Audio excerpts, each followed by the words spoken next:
नमस्कार दोस्तों, आज का ये वीडियो बहुत ही इंपॉर्टेंट और जरूरी है आप सभी के लिए।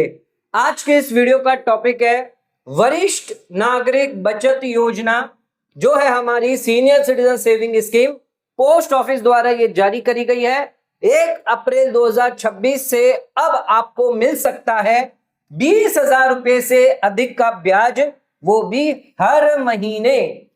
अगर आप सरकार की पोस्ट ऑफिस सेविंग स्कीम, जिसका नाम है सीनियर सिटीजन सेविंग स्कीम यानी कि वरिष्ठ नागरिक बचत योजना, 1 अप्रैल से अगर इस स्कीम में निवेश करते हैं तो पोस्ट ऑफिस जो है वो अब आपको 20,500 से ज्यादा ब्याज यहां पर दे सकती है। दोस्तों, senior citizen saving scheme senior citizen के लिए, वरिष्ठ नागरिकों के लिए जिनकी आयु 60 वर्ष या उससे ज्यादा है। पोस्ट ऑफिस द्वारा ये स्कीम आपको अच्छा खासा सबसे ज्यादा ब्याज देती है। आज के समय में जब प्राइवेट और गवर्नमेंट बैंक जहां पर आपको फिक्स डिपॉजिट में 7 से 7.5% दे रहे हैं, जबकि पोस्ट ऑफिस की सीनियर सिटीजन सेविंग स्कीम आपको 8.2% का ब्याज देती है। अब अगर आप पोस्ट ऑफिस सेविंग की इस स्कीम में निवेश करते हैं और इससे भी ज्यादा ब्याज आप कमाना चाहते हैं, 20,500 जो मंथली ब्याज आपको मिलता है उससे ज्यादा ब्याज आप कैसे कमा पाएंगे, उसकी जानकारी आज के इस वीडियो में देने वाले हैं। तो अगर आप एक वरिष्ठ नागरिक है तो आज का ये वीडियो आपके लिए बहुत ही खास और इंपॉर्टेंट होने वाला है। सबसे पहले जानेंगे सीनियर सिटीजन सेविंग स्कीम की कंडीशन, क्या क्या कंडीशन है, साथ में 3 नए नियम है वो भी जानेंगे, और फिर जानेंगे कि कैसे आप इसमें ज्यादा ब्याज यानी इंटरेस्ट कमा सकते हैं। तो वीडियो बहुत ही इंपॉर्टेंट है, तो वीडियो को एंड तक जरूर देखें। चैनल पर नए तो सब्सक्राइब करें और बेल आइकन पर नोटिफिकेशन पर क्लिक करें ताकि आपको आने वाले सभी नोटिफिकेशन रिगार्डिंग हमारे वीडियोस रेगुलरली मिलते रहे। आइए स्टार्ट करते अपना आज के वीडियो को बिना किसी देरी के। हमारा सबसे पहला पॉइंट है कि कौन यहां पर सीनियर सिटीजन अकाउंट जो है वो ओपन कर सकता है। सबसे पहला सवाल यही आता है, कौन एलिजिबल है, कौन यहां पर अकाउंट खुलवा सकता है। ध्यान रखिएगा, हमने बोला है कि ये 60 साल से ऊपर है तो आप अकाउंट खुलवा सकते हैं, लेकिन कुछ और कंडीशन है जहां पर 60 साल से कम भी अगर है तो भी आप अकाउंट ओपन करवा सकते हैं। आप सिंगल अकाउंट करवाना चाहते हैं, ज्वाइंट करवाना चाहते हैं, आइए समझते हैं। तो ध्यान रखिएगा, आप रेसिडेंट होने चाहिए। अगर कोई एनआरआई सीनियर सिटीजन है तो वो ये अकाउंट नहीं खुलवा सकता, तो रेसिडेंट होना जरूरी है। और इसी के साथ वो इंडियन इंडिविजुअल है और उसकी एज जो है वो 60 साल या उससे ज्यादा क्रॉस हो गई है, यानी 60 साल या उससे ज्यादा अगर आपकी एज हो गई है तो इस स्कीम में आप निवेश कर सकते हैं। अब सरकार ने थोड़ी सी रिलैक्सेशन दी है, आप 55 साल से लेकर 60 साल के अगर पहले भी अगर आप अकाउंट खुलवाना चाहते हैं तो खुलवा सकते हैं, जो रिटायर्ड सिविलियन एम्प्लॉय हैं। सरकार द्वारा जो रिटायर्ड सिविलियन एम्प्लॉय है, जिनको superannuation VRS voluntary retirement scheme के तहत अगर यहां पर रिटायरमेंट बेनिफिट मिला है, ध्यान रखिएगा यहां पर भी कंडीशन है, 55 साल से लेकर 60 साल के बीच में अगर आपको अकाउंट खुलवाना है तो 3 महीने के अंदर अंदर जब से आपको रिटायरमेंट बेनिफिट मिला है। अच्छा, रिटायरमेंट बेनिफिट क्या क्या दिया गया है यहाँ पर, जैसे प्रोविडेंट फंड मिला हो, ग्रेच्युटी मिली हो, कम्यूटेड पेंशन मिली हो, लीव एनकैशमेंट हो गया, ग्रुप इंश्योरेंस सेविंग मिला हो, वीआरएस या स्पेशल वीआरएस या फिर एक्स ग्रेटिया पेमेंट आपको रिसीव हुई है। और यहाँ पर एक और नई चीज जो है रूल डाला गया है, बेनिफिट अगर आपको दिया गया है, अगर किसी इंप्लॉय की डेथ हो गई है तो उसकी जो स्पाउस है वो भी अब इन्वेस्टमेंट कर सकती है। सर्विस के दौरान इंप्लॉय की अगर डेथ हो गई है तो उसे भी अगर रिटायरमेंट बेनिफिट मिला है तो स्पाउस भी यहां पर इन्वेस्टमेंट कर सकती है। तो रिटायरमेंट बेनिफिट के 3 महीने के अंदर अंदर आपको निवेश करना है। अगर 3 महीने निकल जाते हैं तब आपको वेट करना पड़ेगा 60 साल तक। जब तक आप 60 के नहीं हो जाते तब तक आप इसमें फिर निवेश नहीं कर पाएंगे। मान लीजिए आप 55 के थे, रिटायर्ड हो गए, लेकिन यहां पर 3 महीना निकल चुका है तो उस केस में आपको 5 साल रुकना पड़ेगा। 60 साल या उससे ज्यादा अगर आपकी एज हुई तभी आप इसमें निवेश कर पाएंगे। तो ये 3 महीना बहुत इंपॉर्टेंट है, 3 महीने से पहले पहले आपको यहाँ पर जो है इन्वेस्टमेंट करना होगा।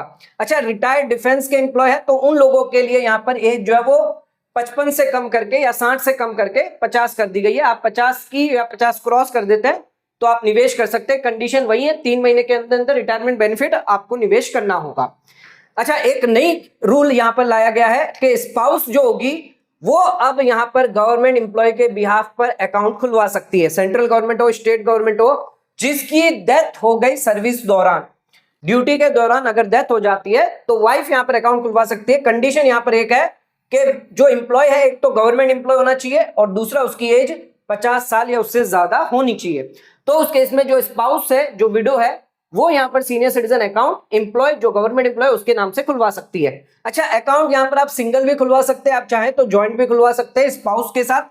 यहाँ पर आप ना पेरेंट्स के साथ, ना मदर फादर के साथ ज्वाइंट अकाउंट नहीं खुलवा सकते, आपको स्पाउस के साथ ही ज्वाइंट अकाउंट खुलवाना होगा। और जो फर्स्ट होल्डर है उसी के बिलोंग्स पैसा माना जाएगा, यानी पैसा जो भी डिपॉजिट किया है, अगर हस्बैंड फर्स्ट होल्डर है तो हस्बैंड का माना जाएगा, अगर वाइफ फर्स्ट होल्डर है तो वाइफ का माना जाएगा। नेक्स्ट आ जाते हैं कितना यहां पर डिपॉजिट आप कर सकते हैं, लिमिट क्या दी गई है, मिनिमम और मैक्सिमम। ध्यान से समझिएगा, मिनिमम डिपॉजिट आप 1000 रुपए कर सकते हैं, और मल्टीपल की बात करें तो 1000 के मल्टीपल में करना है, यानी 1000, 2000, 3000, 5000, 10,000, 1 लाख, 10 लाख, 30 लाख, इतना आप निवेश कर सकते हैं। अच्छा, वन टाइम डिपॉजिट आपको करना है एक अकाउंट में। अच्छा, एक अकाउंट आपने खुलवाया, उसमें 10 लाख रुपए डाल दिए, अब वापस आप चाहते हैं 10 लाख और डालें, आपको नया अकाउंट वापस खुलवाना पड़ेगा। तो सीनियर सिटीजन अकाउंट में एक बार आप डिपॉजिट कर पाएंगे। मैक्सिमम कितना लिमिट है यहाँ पर, पहले 15 लाख हुआ करती थी, लेकिन सरकार ने इसमें बदलाव करके अब 30 लाख कर दिया। आप एक अकाउंट में, यानी हस्बैंड के अंदर अगर है अकाउंट खुलवा रहा है तो उसमें 30 लाख रुपए जमा कर सकते हैं। अगर वाइफ अपना अकाउंट खुलवाते हैं तो वाइफ भी अपना 30 लाख जमा कर सकती है। लेकिन अगर दोनों ने ज्वाइंट करवाया तो ज्वाइंट या सिंगल अकाउंट में 30 लाख से ज्यादा लिमिट नहीं दी गई है। सभी अकाउंट को मिलाकर, चाहे आपने एक पर्सन का, सभी अकाउंट को मिलाकर 30 लाख की लिमिट है। अच्छा, हस्बैंड और वाइफ दोनों अलग अलग इन्वेस्टमेंट करना चाहते हैं तो 30-30 लाख रुपए आप दोनों डाल सकते हैं, टोटल आप 60 लाख रुपए इसमें डाल सकते हैं। अच्छा, एक्सेस डिपॉजिट अगर आपने किया है, मान लीजिए 30 लाख से ज्यादा आपने डाल दिया, आपने 40 लाख डाल दिया, तो एक्स्ट्रा जो 10 लाख दिया है वो एक तो आपको रिफंड कर दिया जाएगा तुरंत, ठीक है। अगर कुछ दिनों के लिए डिले होता है तो पोस्ट ऑफिस सेविंग रेट के हिसाब से आपको ब्याज दिया जाएगा, ना कि पोस्ट ऑफिस के हिसाब से। तो वो जो एक्स्ट्रा 10 लाख है उसमें 4% का ही ब्याज आपको मिलेगा, यानी 4.2% का आपका नुकसान यहां पर हो जाता है। तो सोच समझ के पैसा जो इसमें इन्वेस्टमेंट डाले, यानी लिमिट जो है वो 30 लाख से ज्यादा नहीं है। इसकी रेट ऑफ इंटरेस्ट क्या है, तो रेट ऑफ इंटरेस्ट सभी को बताया 8.2% है, पिछले 2 सालों से ये रेट चेंज नहीं हो रही है। अच्छा, इंटरेस्ट आपको हर 3 महीने में दिया जाएगा क्वार्टरली बेसिस पर, 1 अप्रैल, 1 जुलाई, 1 अक्टूबर, 1 जनवरी। ये ध्यान रखिएगा, ऑटो क्रेडिट होता है आपके सेविंग अकाउंट के अंदर, आपको ऑटो क्रेडिट फैसिलिटी जो है वो स्टार्ट करनी होगी। इंपॉर्टेंट चीज ध्यान रखिएगा, अगर आपको जो ब्याज मिल रहा है वो सीनियर सिटीजन अकाउंट में आता है, अगर वो ब्याज आपने जो है यहां पर क्लेम नहीं किया, विड्रॉ नहीं किया, तो उस ब्याज पर एक तो कंपाउंडिंग नहीं होता है, यानी ब्याज पर ब्याज आपको नहीं मिलता है। जिस तरह आरडी में आपको ब्याज पे ब्याज मिलता है, यहां पर आपको कोई भी ब्याज पे ब्याज नहीं मिलेगा। एफडी में भी आपको क्वार्टरली ब्याज पे ब्याज मिलता है, लेकिन यहां पर 1 रुपए का भी ब्याज आपको नहीं दिया जाएगा एक्स्ट्रा। तो ध्यान रखिएगा, क्वार्टरली जो भी, मान लीजिए 30 लाख रुपए निवेश किए, 8.2% है, 61,500 आपके सीनियर सिटीजन अकाउंट में आ गए हैं। अब ये जो 61,500 है, ये आपको सेविंग अकाउंट के अंदर ऑटो क्रेडिट करवाने होते हैं, वहां से आप 4% या वहां से कहीं और स्कीम में आप निवेश कर सकते हैं। लेकिन अगर आप ये सीनियर सिटीजन सेविंग स्कीम में ही रखते हैं तो इस पर आपको कोई भी ब्याज नहीं मिलेगा, ना ही पोस्ट ऑफिस का भी ब्याज नहीं मिलेगा। तो ये हमेशा ध्यान रखिए, ऑटो क्रेडिट फैसिलिटी जरूर यहां पर रखें। कोई एक्स्ट्रा इंटरेस्ट आप जो है वो अर्न नहीं कर पाएंगे अगर पैसा आपने विड्रॉ नहीं किया। टैक्स बेनिफिट क्या दिया गया, एटीसी ओल्ड रिजिम में आपको 1.5 लाख की छूट मिल जाती है। इंटरेस्ट आपका टैक्सेबल होता है स्लैब रेट के हिसाब से, अगर न्यू रिजिम है 12 लाख तक की छूट, टैक्स रिबेट 60,000 का आपको मिल जाता है। ध्यान रखिएगा, अगर आपको इंटरेस्ट जो है वो टोटल इंटरेस्ट देखा जाएगा 1 लाख से ज्यादा है, यहां पर ये जो 1 लाख की लिमिट है, पोस्ट ऑफिस की सभी स्कीम को मिलाकर जो टैक्सेबल होती है, जैसे एफडी है या एमआईएस है या सीनियर सिटीजन सेविंग स्कीम है, सभी का ब्याज अगर आपका 1 लाख से ज्यादा हुआ, 10% टीडीएस काट के 194A के अंदर आपको दिया जाएगा। मान लीजिए आपको 1 लाख रुपए का ब्याज दिया जा रहा है, तो 10,000 काट के 90,000 रुपया जो है वो आपको ट्रांसफर कर दिया जाएगा। टू अवॉइड टीडीएस आप 15G या 15H जमा कर सकते हैं। तो डिफेंस और सिविल एम्प्लॉय के लिए 15G है, और सीनियर सिटीजन 60 साल से ज्यादा है तो 15H आप जमा कर सकते हैं। अच्छा, ये जमा करेंगे तो आपका कोई भी टीडीएस डिडक्ट नहीं होगा, लेकिन ध्यान रखिएगा इनको जमा करने के लिए लिमिट है, इसके लिए 12 लाख की है, इसके लिए सिर्फ 4 लाख की लिमिट है। तो इतनी इनकम अगर आपकी होगी, कोई टैक्स लायबिलिटी नहीं है, तभी ये फॉर्म आप जमा कर सकते हैं। प्री मिच्योर क्लोजर करना चाहते हैं 5 साल से पहले कर पाएंगे। ध्यान रखिएगा, 1 साल से पहले अगर प्री मिच्योर क्लोजर करेंगे कोई ब्याज नहीं होगा। अगर कोई ब्याज दिया है तो वो भी आपसे रिकवर कर लिया जाएगा। मान लीजिए 1-2 क्वार्टर का ब्याज दे दिया और आपने तीसरे क्वार्टर में विड्रॉ कर दिया पैसा प्री मिच्योर, तो उस केस में जो 2 क्वार्टर का पहले ब्याज दिया था वो आपके डिपॉजिट से जो 30 लाख रुपए जमा है उसमें से डिडक्ट करके बैलेंस आप पैसा आपको दे दिया जाएगा।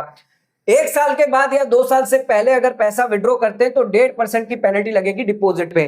30 लाख है तो 45,000 काट के आपको दिया जाएगा, ब्याज आपका सुरक्षित रहेगा, 8.2% पूरा आपको दिया जाएगा। अच्छा, 2 साल के बाद अगर आप करते हैं तो 1% की पेनल्टी ऑन डिपॉजिट पे, 30,000 रुपए काट के बाकी का जो है 29,70,000 रुपए आपको दे दिया जाएगा और बाकी 8.2% जो है वो पूरा आपको मिल जाएगा। अच्छा, अगर आपको आप एक्सटेंड करते हैं 5 साल के बाद 3 साल के लिए एक्सटेंड करते हैं तो ध्यान रखिएगा 5 साल के बाद और 6 साल से पहले अगर आपने पैसा विड्रॉ कर दिया यानी बिफोर 1 ईयर, जैसे ही एक्सटेंड हुआ लेकिन 3 साल का एक्सटेंशन था लेकिन 1 साल पहले ही पैसा आपने विड्रॉ कर दिया तो 1% की पेनल्टी, ये नया नियम है जिसमें 30,000 काट के आपको दिया जाएगा मैक्सिमम। अब बात करते हैं मैच्योरिटी की और क्लोजर की। तो यहाँ पर 5 साल की मैच्योरिटी होती है, मैच्योरिटी में पूरा पैसा आपको दिया जाएगा। आप चाहें तो मैच्योरिटी के बाद नया अकाउंट खुलवा सकते हैं, ध्यान रखिएगा लिमिट आपकी 30 लाख की रहेगी। एक्सटेंशन की बात करें तो यहाँ पर आप 3 साल के लिए अकाउंट को एक्सटेंशन कर सकते हैं। यहाँ पर ध्यान रखिएगा मैच्योरिटी के 1 साल के अंदर अंदर आपको अकाउंट को एक्सटेंशन करना है और कितने भी नंबर ऑफ टाइम आप अकाउंट को एक्सटेंड कर सकते हैं। कहने का मतलब ये है, ये हो गया आपका 5 साल का, तो आपको 3 साल के लिए एक्सटेंड करना है तो ये टोटल हो गया आपका 8 साल का। तो ये एक बार एक्सटेंशन हुआ, फिर आपको 3 साल का और करना है तो यहाँ पर 11 साल की हो गई मैच्योरिटी, ये दूसरी बार एक्सटेंशन हुआ। ऐसे आप n नंबर ऑफ टाइम 3-3 साल के लिए एक्सटेंड कर सकते हैं। और रेट ऑफ इंटरेस्ट कौन सी मिलेगी, जो डेट ऑफ मैच्योरिटी है या एक्सटेंडेड डेट ऑफ मैच्योरिटी की जो रेट ऑफ इंटरेस्ट होगी वो आपको दी जाएगी। तो रेट ऑफ इंटरेस्ट जो भी एक्सटेंडेड डेट पे होगी और ओरिजिनल मैच्योरिटी डेट इस एक्सटेंशन डेट मानी जाएगी, यानी ये जो डेट है फिर ये आपकी एक्सटेंशन जो डेट है ये मैच्योरिटी डेट होगी या ये होगी तो ये आपकी मैच्योरिटी डेट मानी जाएगी। अगला आ जाते हैं डेथ अगर किसी अकाउंट होल्डर की हो जाती है तो ध्यान रखिएगा डेथ के बाद आपको पोस्ट ऑफिस सेविंग रेट के हिसाब से ब्याज दिया जाएगा। आप अकाउंट को जो है नेक्स्ट डेट जब तक आप क्लोज नहीं करते, ठीक है, तो अकाउंट जैसे ही डेथ होती है उस दिन से फिर 4% का ब्याज देने लग जाएगा। आप समझ लीजिए 2 साल हो गए, 2 साल के बाद डेथ हो गई और आपने 2 साल 6 महीने के लिए अकाउंट ओपन रखा तो 6 महीने के लिए आपको 4% का ब्याज जो है वो दिया जाएगा जब तक आप अकाउंट को क्लोज नहीं करते हैं। यहां पर अकाउंट को क्लोज करना आपके लिए मैंडेटरी हो जाएगा, आपको नॉमिनी या लीगली हायर को पैसा दे दिया जाएगा। अब इसमें एक चीज और ध्यान रखिएगा, अगर स्पाउस या जॉइंट होल्डर चाहते हैं अकाउंट को कंटिन्यू करना तो वो कंटिन्यू कर सकते हैं 5 साल की मैच्योरिटी तक, लेकिन यहां पर आपको 8.2% का ब्याज तो मिलेगा, लेकिन कंडीशन 2 चीज है। एक तो जो भी स्पाउस होगी उसका कोई भी खुद का सीनियर सिटीजन अकाउंट नहीं होना चाहिए, दूसरी उसकी एज जो है वो 60 साल से ज्यादा होनी चाहिए, तभी वो अकाउंट को कंटिन्यू कर सकती है। अदरवाइज आपको अकाउंट को बंद करना पड़ेगा और आपको 4% का ब्याज डेथ के बाद दिया जाएगा। अच्छा, अब हम समझेंगे कि यहां पर आप ज्यादा ब्याज कैसे कमा पाएंगे। तो यहां पर आप देख सकते हैं मंथ हमने लिखे अप्रैल, जून, जुलाई और ये होता है आपका मार्च तक। यहां पर 4 क्वार्टर है, क्वार्टर 1, 2, 3, 4, तो ये 3-3 महीनों का ये एक क्वार्टर होता है। तो ये 4 क्वार्टर आपके हो गए, हर क्वार्टर में 61,500 आपको मिल रहा है। आपने यहाँ पर 30 लाख रुपए निवेश के 8.2% का आपको ब्याज मिल रहा है। अच्छा, अगर आपको निवेश करना है तो पहले दो मंथ में आपको कोई भी ब्याज नहीं मिलेगा, तो जो भी आप इन्वेस्टमेंट करेंगे वो आप खुद के पॉकेट से करेंगे 20,500। फिर हर महीने आपको ये पैसा जो है वो मिलता जाएगा, क्योंकि ये 3 महीने का मिला, ये 3 महीने का हो गया, फिर ये 3 महीने का मिला, ये 3 महीने का हो गया, तो ये आप देख सकते हैं हर 3 महीने में आपको पैसा मिलता ही रहेगा। टोटल 1 साल का ब्याज 2,46,000 होता है, 20,500 हर महीने का आपको मिल जाता है। अब अगर आप 5 साल की एफडी में निवेश करते हैं तो यहाँ पर आपको 7.5% का ब्याज मिलता है। इसके मुताबिक अगर 20,500 को पूरे साल में देखें तो 1,590 रुपया 1 साल में आपको मिल जाता है। तो ये आप देख सकते हैं 1 साल में आपको ये 1,590 जो है वो मिलेगा सभी का, ठीक है। 19,080 रुपया आपको मिल जाता है, यानी 20,500 पे इतना आपको मिल रहा है। तो ये आपके पूरे साल में आपको 19,000 रुपया और 2,46,000, टोटल 2,65,000 रुपया आपको मिल जाते हैं अगर आप एफडी में निवेश करते हैं। सेविंग अकाउंट में पैसा ना रख के एफडी में डाल देते हैं तो इतना रुपया जो है यानी 19,000 कुल लगभग आपको पूरे साल में मिलेगा। देखा जाए टोटल करें तो 22,090 रुपया जो है वो आपको हर महीना मिलेगा, जो आपके 20,500 से ज्यादा होता है। अच्छा, रेट ऑफ इंटरेस्ट निकाल के देखें, एफडी की है 7.5%, इसका 8.2%, लेकिन अगर दोनों का अगर करके देखें कंबाइंड तो 8.84% का ब्याज आपको मिलता है, यानी 8.2% से ज्यादा ब्याज मिल रहा है अगर आप एफडी में निवेश करते हैं। अगर आप चाहते हैं एमआईएस में निवेश करना तो यहां पर आपको 1,512 रुपये जो है हर महीना एक्स्ट्रा मिल जाता है, यानी 18,000 रुपया 144 रुपए मिल रहे हैं, यानी 2,64,000 टोटल कुल हो गया। यहां पर रेट हो गई 8.80। एफडी और सीनियर सिटीजन से थोड़ा सा कम, वहां पर 8.84 था, यहां पर 8.80 का आपको मिल रहा है। ये यहां पर आपको ये जो बता रहे हैं हम पूरा ईयर, एक ईयर का बता रहे हैं। नेक्स्ट आ जाता है अगर आप आरडी में निवेश करते हैं। नेक्स्ट आ जाते हैं अगर आपने आरडी में निवेश किया है तो यहां पर आपको सबसे ज्यादा ब्याज जो है वो दिया जाएगा। 46,000 रुपए मिल रहे हैं, 2,46,000 ये हुआ, तो 2,92,600 का ये हुआ। यहां पर आपको सबसे ज्यादा ब्याज आ रहा है 9.75% का। तो 9.75% का आप कमाएंगे अगर आपने सीनियर सिटीजन का जो इंटरेस्ट है सेविंग में ना डाल के, सीनियर सिटीजन में ना रख के, जहां पर आपको कोई ब्याज नहीं मिलता, आरडी में अगर आप डाल देते हैं 20,500 हर महीना आरडी में अगर आपका जाता है तो वहां पर कंपाउंडिंग होता है, और कंपाउंडिंग का इफेक्ट जो है वो आपको इस तरह दिया जाएगा। एक साल में आपको 46,596। हालांकि ये जो ब्याज है वो बढ़ता बढ़ता रहता है, ये हमने एज अजम्पशन लिया है, कैलकुलेशन पर्पस के लिए लिया है, लेकिन लगभग देखा जाए तो 5 साल में आपका जो रेट ऑफ रिटर्न निकल कर आएगा वो 9.75% निकल कर आएगा। क्योंकि आरडी में आपको 2,33,000 मिल जाते हैं पूरे 5 साल में, और यहां पर आपको 12,30,000 मिलते हैं, अराउंड 14 लाख समथिंग आपको मिलते हैं, जिसका 30 लाख से अगर करें 5 साल में, अगर एक साल का भी देखें, एक साल में आपको 2,93,000 मिल रहा है, तो 30 लाख से डिवाइड करेंगे तो 9.75% का ब्याज अच्छा खासा निकल कर आ जाता है, जो आपको कोई भी एफडी या कोई भी स्कीम नहीं दे रही है। अच्छा, अगर कोई कपल साथ में जुड़ के निवेश करना चाहे तो 20,500 हस्बैंड में भी और 20,500 वाइफ में भी, टोटल यहाँ पर ब्याज आपको 2,46,000 मिल रहा है। टोटल कपल को यहाँ पर 41,000 हर महीने मिल जाएगा, यानी क्वार्टरली आपको जो है 61,500 यानी 1,23,000 रुपए जो है वो हर क्वार्टर में दिया जाएगा। मंथली अगर देखेंगे तो 41,000 है, ठीक है। यहां पर आपको 4,92,000 का जो है वो ब्याज मिल जाता है। तो 4,92,000 यानी कि आपका इंटरेस्ट रेट जो है वो यहां पर डबल निकल कर आ जाता है। वैसे तो 8.2% ही निकलेगा, लेकिन यहां पर जो ब्याज है वो आपको 20,500 से ज्यादा मिल जाता है, 41,000 का। तो ये 4 तरीके हैं जिससे आप अपना ब्याज जो है 20,500 से बढ़ा सकते हैं।